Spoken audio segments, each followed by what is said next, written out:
How's it going, everyone? In today's video, I'll show you on how you can paint at specified depth in Bambu Studio. Now, Bambu Studio is great because you can actually paint your object easily by just hold clicking on the button itself, but it will not actually specify how deep our paint go. Now, basically to do this, you want to right click on the model that you want to paint, click on add modifier, and then you could just select whatever shape you want to. In my case, I'm going to be doing this cube as an example. Now from here, I'm going to move it upwards, and let's say that I want to paint at this specific depth and I only want to paint this specific area.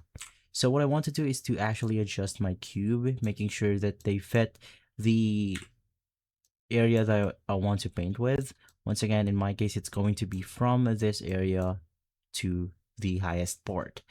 So right after, you then want to click on the modified cube or the modifier that we have added. So it's going to be this one. Right click on it, click on change filament, and in my case, I'm going to be changing it into a white or maybe some black. Let's just select white. And if we simply click on the slice plate option, we have successfully managed to paint on that specific depth that we have edited. Now in my case, I've actually edited this area with color red. As you can see, we have painted it that way. That's why it appeared. So you can see right here. But that's generally how you do it. If this video has been helpful, leave a like, subscribe, and follow us for more videos like this. Thanks for watching.